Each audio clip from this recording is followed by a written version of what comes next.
katika kipindi hiki cha kusikiza kutoka kwa Bwana.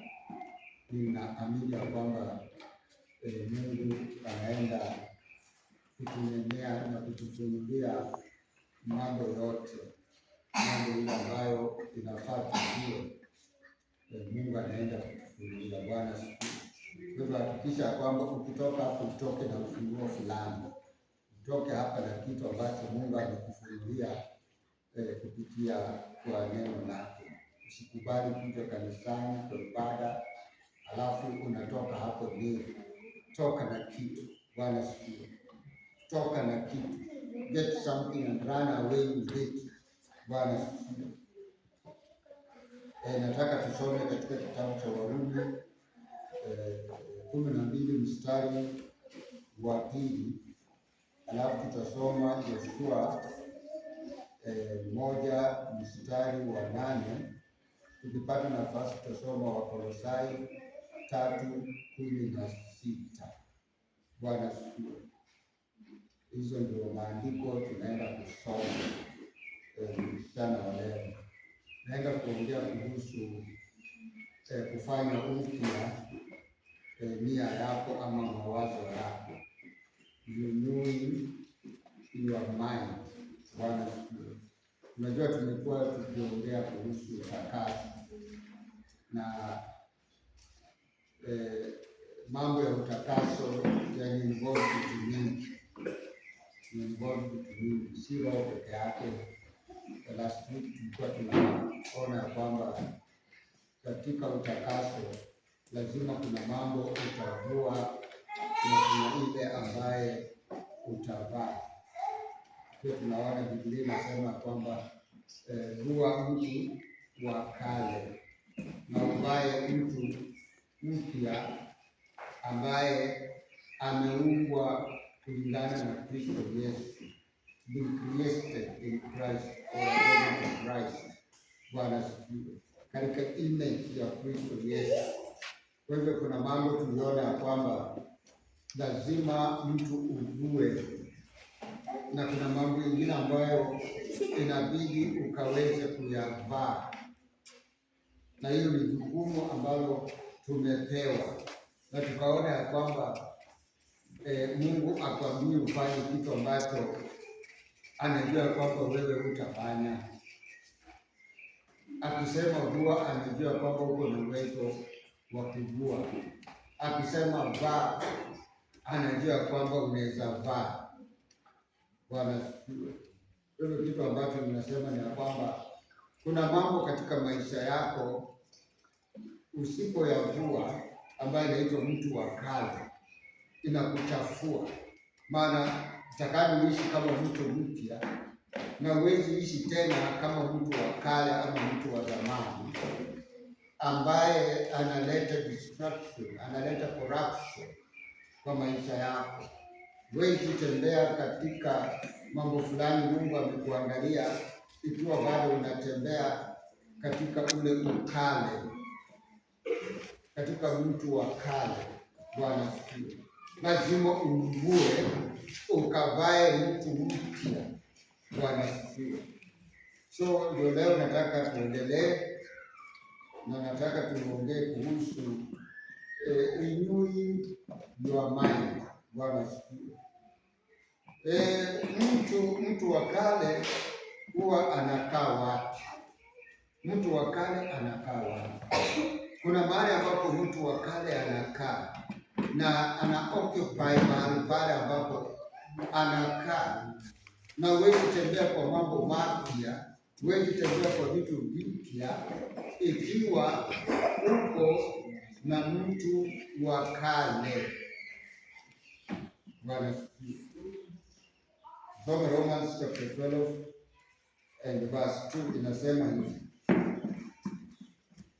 wala msifaitishe namna ya dunia hii, bali mgeuzwe kwa kufanywa upya nia zenu, mpate kujua hakika ya mapenzi ya Mungu, yaliyo mema, ya kumpendeza na makamilifu. Kwa Kizungu inasema and be not conformed to this world, but be ye transformed by the renewing of your mind, that you may prove what is the good and acceptable and perfect will of God. Hiyo inamaanisha nini? Inamaanisha kwamba hautajua mapenzi ya Mungu juu ya maisha yako ama juu ya njia zako ikiwa wewe haujafanywa upya katika nia yako. You have not renewed your mind. Bwana asifiwe. Vitu mingi vinategemea namna mawazo yetu ama nia yetu ilivyo. Tunaenda kulingana maisha yetu yameweka katika kipimo ama katika ile hali jinsi mawazo yetu yalivyo, jinsi nia yetu ilivyo. Bwana asifiwe. You can't go beyond what your mind can comprehend. Bwana asifiwe. Ukisoma katika kitabu cha Proverbs 23 verse 9 tutasoma, lakini inasema kwamba namna mtu anavyofikiri ndivyo alivyo. As a man thinketh, so he is. Bwana asifiwe. Namna mtu unavyofikiria kwa mawazo yako, hivyo ndivyo unakuwa. Bwana asifiwe. Tunakuwa limited kwa mambo mengi kwa sababu namna tunavyofikiria katika mawazo yetu. Bwana asifiwe. Mawazo yetu yako so powerful that you can be limited by what you think. Bwana asifiwe.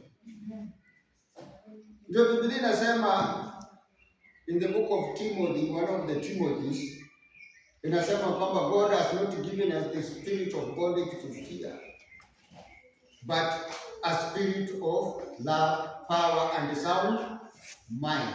And a sound mind. Bwana asifiwe. God wants us to have a sound mind. Mawazo yaliyo safi. Mawazo yaliyo tayari. Bwana asifiwe. Maana mambo mengi inakuwa processed through our mind. Bwana asifiwe. Through our mind. Hallelujah. Jinsi wewe unavyofikiria kwa mawazo yako ndivyo ulivyo. Wewe uko namna gani? Angalia jinsi ulivyo. Jinsi ulivyo ndivyo mawazo yako yalivyo. You are a product of whatever you think, whatever your mind is. Bwana asifiwe. Paul kwa Ufunuo akasema, but we have the mind of Christ. Bwana asifiwe. Anasema you have a mind of Christ. A mind that is being renewed.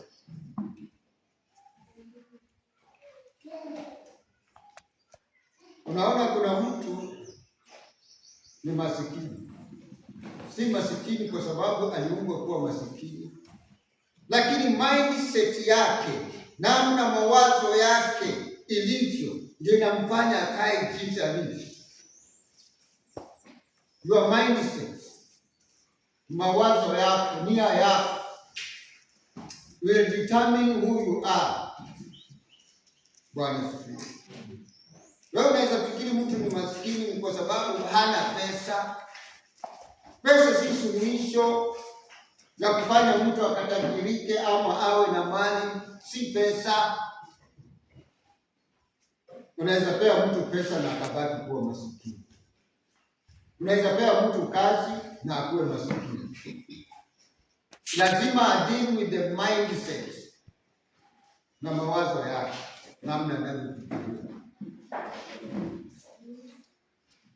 Kuna mtu ukimpea pesa, akilika anamwambia fanya anasi.